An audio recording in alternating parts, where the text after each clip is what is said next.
Hoodoo, often misunderstood or misrepresented, is a distinctly African American spiritual tradition rooted in survival, resistance, and healing.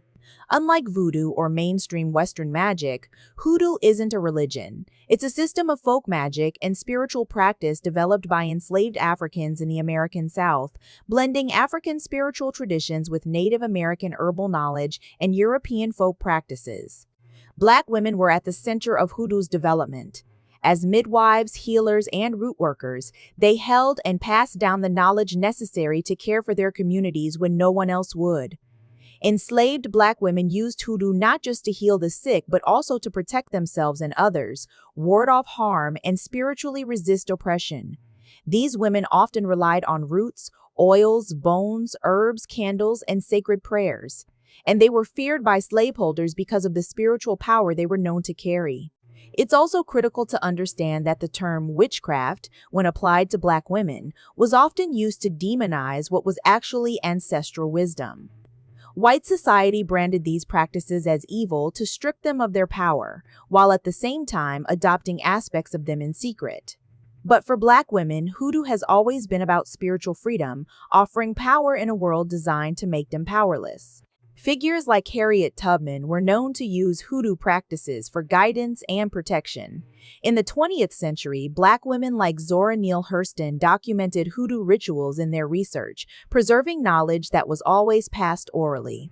Today, the revival of hoodoo among Black women is not about superstition. It's about reclaiming identity, reconnecting with ancestral power, and healing generational trauma. So when we talk about hoodoo, conjure, and so-called witchcraft, we're really talking about resistance, legacy, and the spiritual strength of Black women who were never meant to survive but did. The video is from Intellectual Media, but be sure to read our pop-up facts about Black women's history of hoodoo, conjure, and witchcraft. You are a curse, a black widow. Next man who marries you is a dead man, like the others. Witches!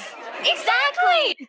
Oh, you nasty bitch! Yes, cleaner than anything you've ever touched. Powers of water and intuition, hear us! Next needle I use will put a hole in your heart. There are other ways of opening you up. I grew up on white girl shit like Charm and Sabrina the Teenage Cracker. I didn't know that there even were black witches. As it turns out, I'm an heir to Tituba. She was a house slave in Salem. She caught a demon in her. My granddaughter had a demon in her. Beware.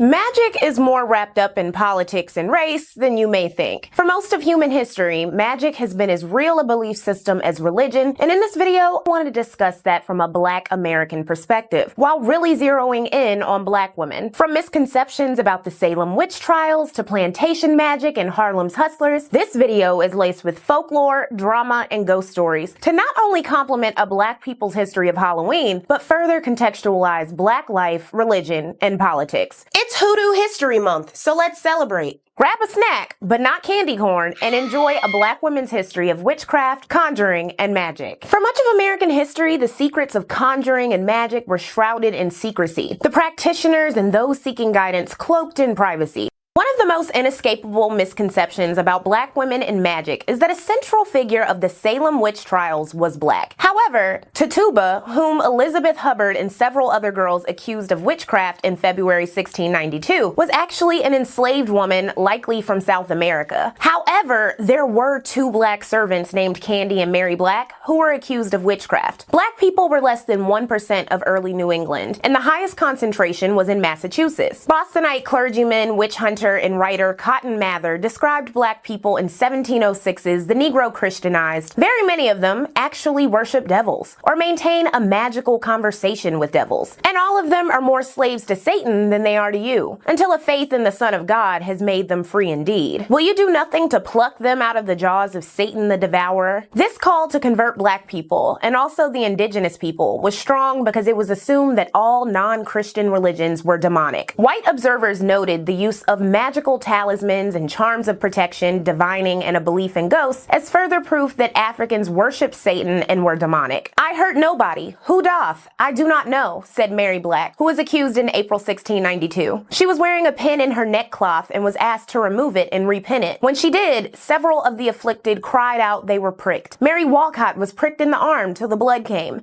Abigail Williams was pricked in the stomach, and Mercy Lewis was pricked in the foot. Not much else is known about Mary except for that her enslaver Nathaniel Putnam got her off and she was cleared by January 1693. Nate's nephew Thomas Putnam just so happened to be a prominent accuser during the witch trials. Candy was from Barbados, and under questioning on July 4th, she blamed her white enslaver Margaret for allegedly making her sign her name in the devil's book. She said, "Candy no witch in her country, Candy's mother no witch, Candy no witch Barbados, give Candy witch." In her possessions was a handkerchief wherein several knots were tied, rags of cloth, a piece of cheese, and a piece of grass. When the knotted rag, likely a doll or poppet, was burned, it got weird. According to John Hale in 1702, "I was credibly informed some compelled Candy to swallow the grass, and that night was burnt in her flesh, and one took a piece of her rag and burnt it in the fire, and one of the afflicted that had complained of her was presently burned on the hand. Another piece of her rags was put under water, and then other complainants were choked and strive for breath as if under water, and another ran to the river as if she would drown herself." What's interesting is that even with this confession and alleged magic, Candy was also jailed and then acquitted and released, while 25 white people ended up dying or being executed. Perhaps Arthur Miller sought to amalgamate the three women into one character in his 1953 play, The Crucible. Or more likely, he leaned into stereotypes about voodoo, giving Tituba a live frog, a kettle, and chicken blood, and years of actual black witchcraft beliefs and magic tales passed down in the roughly 250 years following the trials of Tituba, Candy, and Mary Black. Throughout chattel slavery, there were black people in and outside of the community believed to have the power. The power was known by different things in various regions and times. In the 17th century, it was cunning men, conjurers, and witches. By the 19th century, you were more likely to hear hoodoo, emerging in print as early as 1870, and root workers. Some people performed tricking, aka casting spells. People who trafficked in misfortune with their powers were trick doctors and witch doctors. If you hailed from Florida, South Carolina, or Georgia, you'd hear conjure doctors, wise men, two-head doctors, longheads, and double-sighters. Perfect names for healers. Among the black populations in Louisiana and Mississippi, you'd hear about voodoos, wangateurs, and horses. No matter what word was used, the people who were believed to be available for injuring or destroying enemies, getting rid of rivals or undesirables, softening hearts, winning or holding love, breaking up homes, calling the absent, getting jobs, dodging the law, protecting property, detecting criminals, gambling, collecting debts, disciplining servants, stopping trains and steamboats, producing fertility or barrenness in women, promoting crops, controlling weather, foretelling the future, and locating lost and stolen goods, water, and buried treasure. Oh my God, that's a lot of responsibility. By the way, that quote was from the really excellent Black Magic, Religion, and the African American Conjuring Tradition by Yvonne P. Chereau. Even more folklore told of witches who could fly, shapeshift, or become invisible. There were stories about boo hags or skinless shapeshifting witches that slipped through keyholes in windows. Unlike European witch lore, these witches didn't fly on broomsticks. They rode human beings like horses, draining their energy and sucking on their breath, but ultimately keeping them alive, unless they struggled. If you struggled, your skin might get stolen. Some folklore says the boo hags were the ghosts of conjurers. People were advised to keep Bibles around and sprinkle salt and pepper into corners of the room or on the skin of the hag, so then when it came to wear it, it'd be too uncomfortable to wear. I can't help but to mention that boo hags sound like a cool way to explain sleep paralysis before people understood what it was, and that various cultures have their version of sleep demons. Also, stories about shape-shifting witches and other creatures were excellent tales to tell small children, white or black, and black women's care to get them to behave. Like most folklore and beliefs, the ones of the enslaved served a purpose. Stories of root and conjure workers getting even with enslavers or exacting revenge were crucial parts of Black American folklore and resistance. The ultimate power horror of those who dabbled in conjure, magic, and voodoo was the sense of control they had during a time when Black people were stripped of personhood and autonomy. Stories about strong practitioners could serve as pride and inspiration for dehumanized people. Magic and superstition are often utilized as a belief system to rationalize misfortune, similar to religion, and it's no wonder that all three concepts would flourish during the 400 years of chattel slavery, and even blend together and mingle with European beliefs about witchcraft. But whereas in the European tradition, witches were mostly associated with the devil and heresy, Black people saw magic more ambiguously. Argued Yvonne P. Chirot, witches were often presented as being inherently harmful and wicked, where conjurers were more likely to have chosen revenge or to harm, with the capacity for good. Another one of her central points is that Black people practice conjure often along with Christianity, when one failed to meet needs that the other couldn't supply. Black pastors were noted to dabble in conjure to aid their flocks and would be the majority of the reported conjurers in the 18th and 19th century. White observers were appalled, with one folklorist calling their practices a horrible debasement of some of the highest and noblest doctrines of the Christian faith. Women, meanwhile, who were rearing and helping deliver children, seeing to injuries, and providing emotional labor, used a plethora of items, tricks, and rituals to provide care to those around them, barter for goods or services, or make a little money on the side. In New England, a woman named Chloe Russell made bank divining the future. She was born in 1745, allegedly near Sierra Leone, enslaved and sold to a man in Virginia. After using her powers to help him find $60,000 his dead uncle had hidden, he bought her freedom and paid her $500. She then used the money to start a fortune-telling business and buy a house, making her one of 6 Black women in Boston to own property. She used her profits to buy freedom for other enslaved people, according to a hotly debated biography in her 1827 dream book. Dream books had been around for centuries, giving interpretations of nighttime visions and guidance, but in the 19th century, they were books by white people featuring racist depictions on the cover, like Old Aunt Dinah. However, a real Chloe Russell did live in Boston at the time and owned property, so I'm leaning on her publishing the book herself, or at least having a part in it. We'll be back to divining and fortune-telling later. The white planter Charles Colcock Jr. alleged that conjure women predominated in Black communities in the coastal regions of Georgia and the Carolinas. It's no coincidence that this is where Gullah Geechee people lived. Because of a certain level of insular autonomy, the Gullah had more traditions directly from Africa. Cures like the life everlasting plant were given with magic utterances to add supernatural power, and also placed around the home to ward off spirits and harm, and they erected bottle trees to capture malevolent spirits. But everywhere, the enslaved heard or knew of people who were described to be born with the gift, or in Frederick Douglass's description of Sandy Jenkins as a genuine African, and had inherited some of the so-called magical powers said to be possessed by the Eastern nations. Sandy gave him a special root to carry in his pocket while fighting his white master, and won. Staple ingredients for conjure workers included rabbit's feet, the bones of a black cat, red pepper, hair, nails, skin, bodily secretions, and roots like High John the Conqueror, which was often utilized in pouches known as mojo bags, gree-gree, lucky hands, and more. They were worn secretly on one's person for protection and also served to create fortune in life, love, gambling, or money. Conjurers employed various practices and fetishes with roots in Africa. Fetishes were items at the center of spiritual life, like divining objects, talismans, charms, or vessels believed to be holding spirits, like gree-gree. Gree-gree, from the Mende language. Back in pre-colonial Africa, people treated their charms with care and even provided offerings. In America, conjurers included Bible verses on their charms or fed them with a little whiskey or corn liquor. And various WPA narratives discussing folklore beliefs of formerly enslaved people describe pouring out a little liquor for spirits to keep them at bay. This practice, called libation, has existed since ancient Egypt and has been common throughout the world. Years later, describing an incident in the early 1930s, Mrs. Emmeline Hurd of Georgia told a story in which a man's sweetheart died in a buggy accident next to him and began haunting him when he took his next sweetheart near where she died. Do you know that horse stopped right in front of that house and wouldn't budge 1 inch? No matter how hard he whipped that horse, it wouldn't move.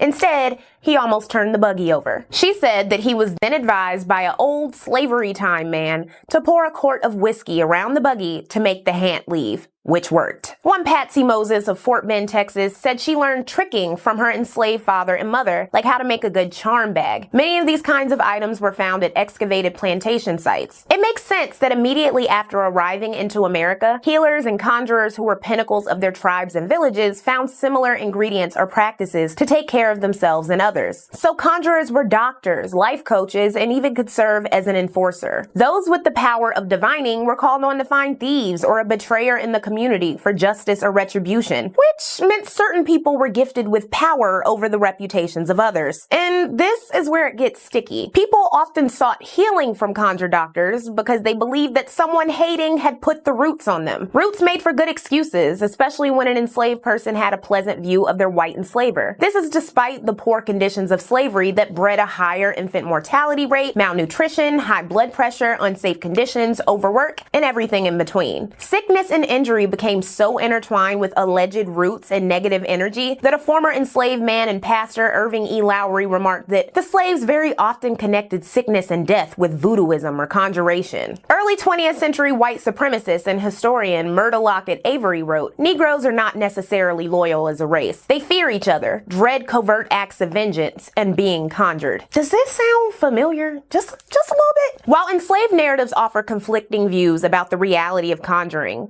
beliefs were more common than not and abounded. Lots of WPA narratives feature people saying someone jealous or angry about their success caused them to become sick or fall on hard times, which is frighteningly similar to modern statements about having haters plotting on your downfall. During and after enslavement, Black people's inadequate health care, infant mortality, loss of employment or housing, and other systemic issues were blamed on conjure or roots, rather than white supremacy and the extremely unforgivable sin of not providing reparations. One woman was accused of fixing her neighbor and was said to have been envious of another woman who had provided nice clothes and dancing lessons for her child, highlighting classism and inadequate resources. Another woman believed she had been conjured because her straight hair was desired by most females, highlighting featureism and internalized misogyny. The power that conjurers wielded, both perceived and via influence, was also dangerous to white enslavers. Conjurers played key roles in multiple enslaved rebellions, from the revolution in Haiti to Peter the Doctor of the 1712 New York City enslaved rebellion, who rubbed magic powder on rebels. As much of their food and drink were prepared by the people they callously dehumanized and bought and sold, whites were always terrified of poisonings, which were frequently linked to Black conjuring, provoking South Carolina to create a law in 1751 that banned the enslaved from teaching others about the knowledge of any poisonous root, plant herb, or other poison, with the punishment being death. But what about Louisiana and voodoo, which inspired the word hoodoo but is not the same thing? Back in Africa, voodoo was the religion of tribes living in present-day Benin, or Dahomey of West Africa. It was also practiced amongst people in modern-day Togo, Ghana, and Nigeria. They took their beliefs, particularly worship of the ancestors, with them to Haiti and the Caribbean when sold into slavery, creating the Afro culture and religion voodoo, which incorporated the Orisha, or spirit sent by the Supreme Creator. The religion grew in the absence of white colonizers after the Haitian Revolution ended in 1804. In Spanish and French New Orleans, meanwhile, West Africans had been developing their own culture since 1719, known as voodoo, which I know is confusing, but it was different. And they did this with way less connections to African divinities because of the presence of whites. In 1809, approximately 10,000 Haitians arrived to New Orleans and changed the city's demographics, and their voodoo fused with voodoo to become voodoo,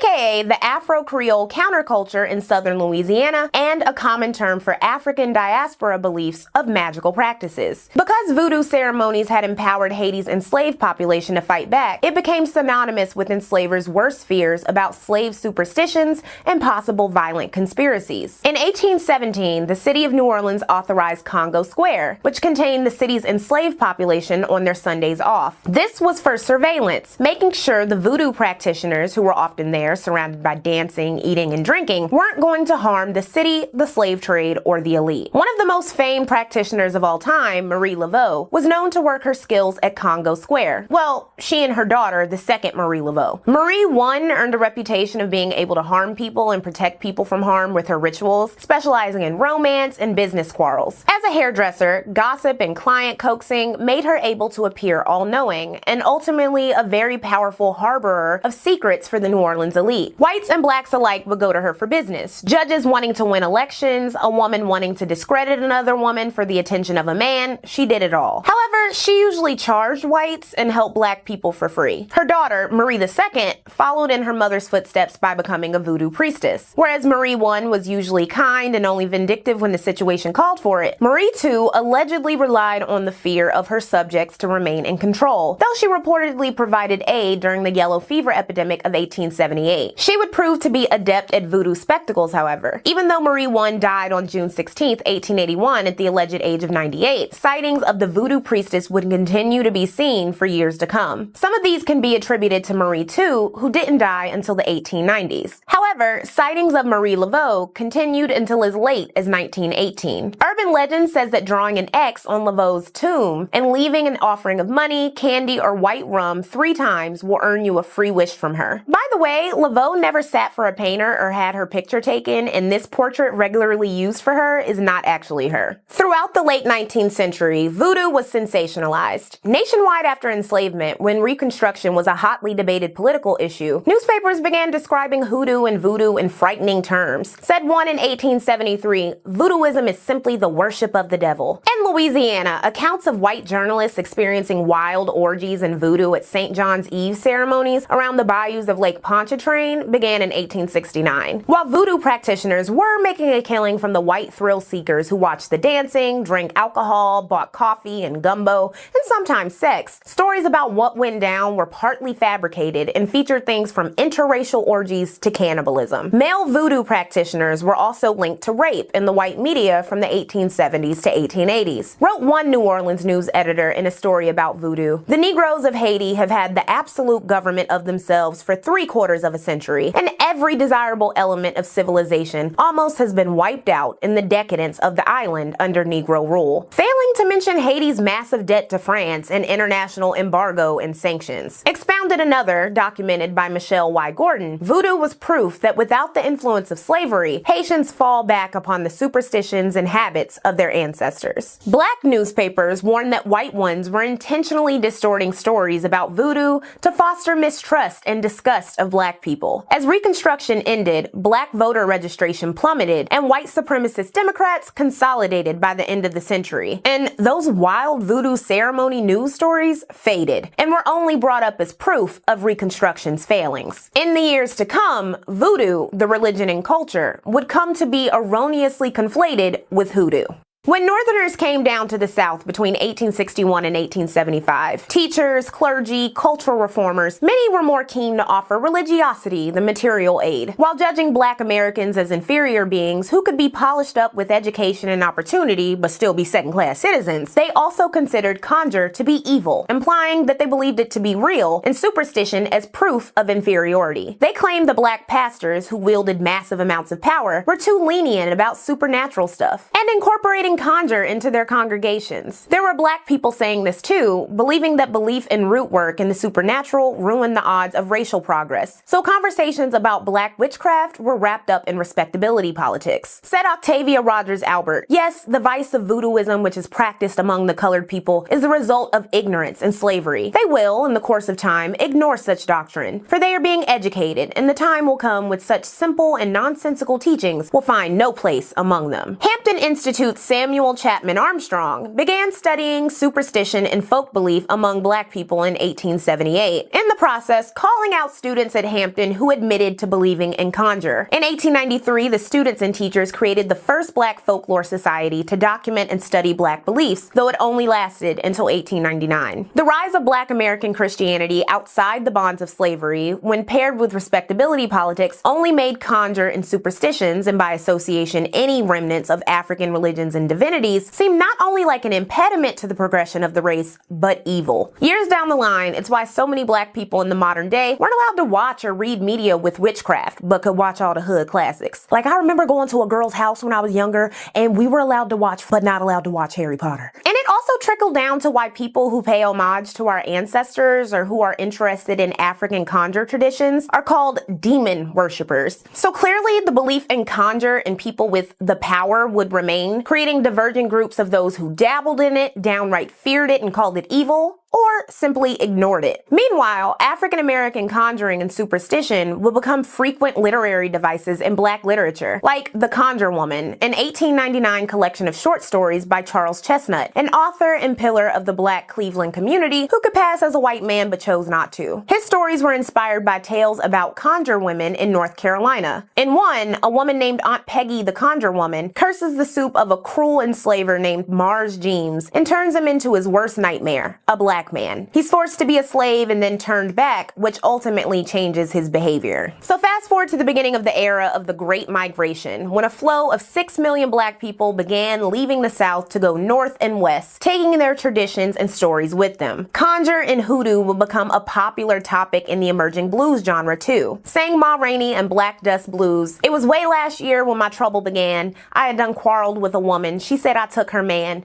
She sent me a letter, said she's gonna turn me round. She's gonna fix me up so I won't chase her man around. I began to feel bad, worse than I ever before. Lord, I was out one morning, found black dust all around my floor. Speaking of blues, in Memphis, the city gained a reputation for its hoodoo practitioners and product manufacturers. Robert Church, the first Black multimillionaire, bought land on Beale Street for a park, auditorium, recreational center, and hotel. It is along this corridor of Beale that Black Memphis culture, food, music, and even hoodoo blossomed. Along Beale Street, you could purchase black cat bones and mojo bags from secret back rooms. Lily Mae Glover, who was known as Ma Rainey too, was known for her mojo bags, filling them with sugar, flour, and a heap of coal. Gold miners would ask Beale Street practitioners to give them guidance to find fortune in the Mississippi River. Over time, the thriving industry was targeted because the growing presence of spiritual doctors and conjurers would be perceived as a threat to outsiders, who viewed the culture as a haven for deviants and criminals. There would be freaked out news editorials and raids on conjurers and frequent arrests. And to learn more about Memphis's special history with hoodoo, check out this book by Tony Kail. Down in New Orleans, the Cracker Jack drugstore was one of many that sold all kinds of magical items. Though the Cracker Jack thrived in the Black South Rampart Street neighborhood from the late 1800s to the 1970s, and even offered a root guide to curing yourself of syphilis and gonorrhea. It was owned by a white man, however, but that was the new world of hoodoo. By the 1920s, customers could buy charms, candles, powders, and roots from catalogs and white stores who were appropriating hoodoo cures and culture. The aforementioned mojo bag was stripped of its cultural context, and the word mojo, which descends from the Fulani word mokoko for medicine man, became a slang term for sexual virility after its use in blues and jazz. The John the Conqueror root, whose name came from a Black folk hero, became commercial products with white men on them. These practices were everywhere, especially after the Great Migration. Black newspapers like the Chicago Defender frequently publish ads by conjure workers, fortune tellers, spiritual advisors, mediums, prophets, and healers, many preying on newcomers who wanted jobs, love, good fortune, or even luck in the thriving numbers racket that would emerge in the 1920s. In Harlem alone, by 1925, there were 30 Black banks doing numbers bets, and plenty of conjurers advertised their charm services. Clairvoyants sold lucky numbers for anywhere from 10 to 25 cents, and gamblers could even get spiritual guidance for $1 to $3 a session. Like other cities, Harlem was filled with hustlers, and it was hard to tell them apart from the righteous, which is why a new magic industry flourished, one that was completely different from the conjuring of enslavement. In LaShawn Harris's excellent book, Sex Workers, Sidekicks, and Number Runners, there were religious and mystical Black women who mixed hoodoo and Pentecostalism, like Reverend Josephine Betcon and Rosa Artemis Horn, who I can't find pictures of with their mysterious asses. Horn was a radio evangelist who claimed to make the blind see and heal the sick and lonely, perfect for people who feared the racist medical field and white doctors. Conjure doctors claimed to reportedly heal everything, including serious disease and ailments like tuberculosis. Black women turned their homes or small retail spaces into temples and seance gatherings, where they could make money through honest belief in their powers or by scamming. The writer and poet Claude McKay attended one, noting that the priestess, whose walls included words like love and live, was tipped $5 each by attendees and encouraged to give more for good spirits. These women sold incenses, candles, body crystals, dried leaves, olives, figs, flowers, and jars of lotions, powders, oils, and spray, with labels offering strong love, domination, peaceful home, money jackpot, get away, evil, court case, and death onto my enemy. Chow, not death. Damn.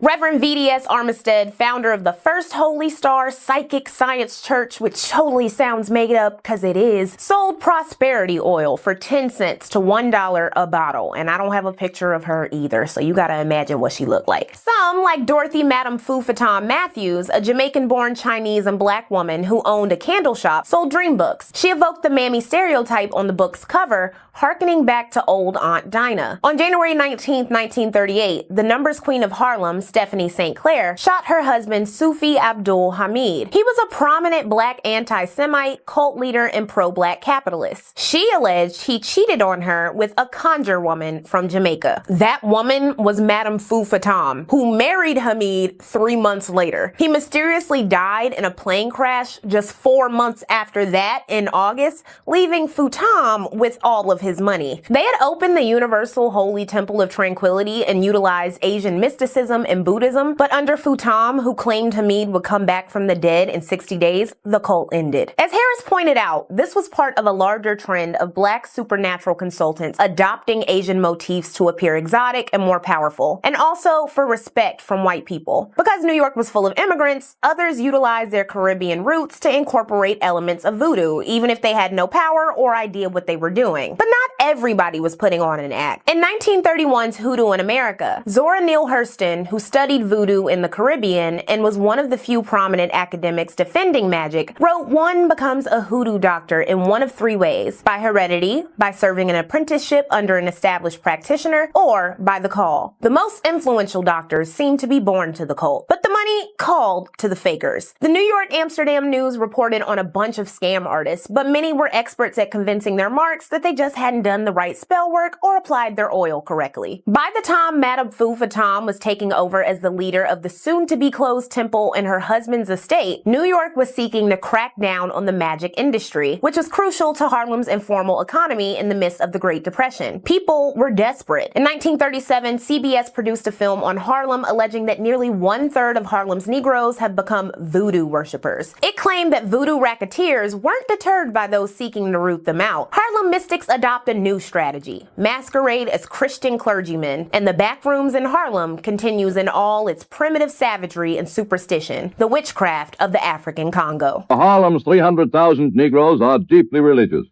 with an incredible assortment of creeds and denominations. In addition to their religious beliefs, Harlem's people have a childlike faith in spirits and spiritualism. Depression years stimulated Harlem's interest in the occult.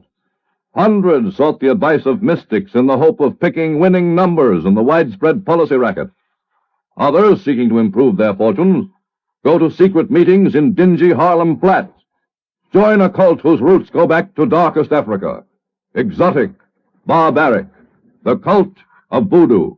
So in addition to falsely reporting on what voodoo actually is, that documentary pissed off black New Yorkers like clergy leaders and the NAACP. Adam Clayton Powell Sr. denounced supernatural believers and practitioners, and cops increasingly began charging conjurers with illegally practicing medicine without a license. The Food, Drugs, and Cosmetics Act of 1938 led to more arrests. Fortune-telling could earn a person a disorderly conduct charge, and by the mid-1930s, by the way, at least 19 American cities had laws prohibiting fortune-telling, which became a misdemeanor in New York, subject to a $500 fine or 90 days in jail in 1967. When talking to my family members about this video topic, I asked them about their experiences with root workers growing up. Both of my grandparents, reared as Christians in the most rural parts of North and South Carolina in the 1950s, heard about people who were rumored to dabble in conjuring, from side chicks putting roots on wives to women whispering about menstrual blood and spaghetti sauce to knowing people who took trips to fortune tellers. In rural areas, hoodoo and conjure tradition would definitely remain. Overall, Overall, however, women in these professions existed in some shape or form in the later half of the century, but less prominently so. Superstition, while still around in various ways, mostly became overshadowed by literacy, education, religion, and mainstream culture. As society became slightly more equitable and more Black Americans gained access to the American dream, the need for a belief in a system that granted a sense of control in a chaotic and cruel world diminished. That's not to say that Black Hoodoo practitioners and occult dabblers didn't remain, but that there were fewer believers, though more would come around during tough times. Said Ebony magazine in 1976, "Would you believe it? Superstition lives," before diving into the ways in which Black Americans were seeking solutions to the hardships of the 1970s in the occult. There were temples that mixed mysticism with metaphysics, leftovers from the 30s and 40s in urban areas. Approximately 200 to 250 people joined a village in South Carolina, practicing the Yoruba religion and rituals that the conservative magazine called primitive religion and witchcraft rule. Ebony also estimated that out of hundreds of astrologers in Chicago, approximately 70 were Black. One woman named Queen Willa Dixon received 20 to 30 clients a day, which she reported allowed her to buy a home and make her house calls in a leather empaneled Cadillac. By the 1990s, belief in most types of the conjuring from the enslavement era in the Black American community was associated with bumpkin ignorance or mental illness, and voodoo associated with immigrants. But millions of Black Americans believed in astrology, dialed up the fraudulent Miss Cleo on the Psychic Friends Network, which was regularly hosted by Dionne Warwick, and some dabbled in occultism alongside their Christian beliefs. And as for the extremely religious, magic was definitely real as the devil. So real that witchcraft in media was considered demonic and subversive, barring hella Black children from any depictions of witchcraft in media. So the belief in magic lingered, and it coexisted with Christian religion and expectations for Black people to be modern and westernized Christians, capable of fitting into a white society. Thankfully, my grandparents and mom weren't anti-witchcraft, but I wasn't allowed to watch the hood classics. And the depictions of Black witches and the supernatural in media that I saw were The Wiz, Twitches, Angelina Johnson and Harry Potter, and Raven Baxter and That's So Raven. I never saw it, but Whoopi Goldberg played a medium in Ghost. And the most serious and culturally significant early depictions of Gullah Geechee, Yoruba, and Louisiana Hoodoo was 1991's Daughters of the Dust and 1997's Eve's Bayou. If you've never seen Eve's Bayou, this is your sign to go see it now. Depictions of magical Black women were rare, and when included, they were often stereotypically Caribbean, had no personal motivations, or lacked backstories like Rochelle in The Craft. However, the addition of characters like in season 3 of American Horror Story, which fictionalized Marie Laveau, played by Angela Bassett, was really cool. And one of my favorite shows of all time, True Blood, there was the shady Miss Jeanette, played by Aisha Hines, and the discovery of Hoodoo by Lafayette Reynolds, played by the late and great Nelson Ellis. More recently, Hoodoo was practiced by the character Diamond in P-Valley, which was a twist I didn't see coming. On the chilling adventures of Sabrina, the character Prudence, played by Tati Gabrielle, is one of the practitioners of the European-style demonic witchcraft. That's really all I could think of, even though I bet I'm probably missing a few, and I know y'all gonna tell me. If you have a favorite depiction of Black conjure workers, witches, or clairvoyants in media, let me know in the comments.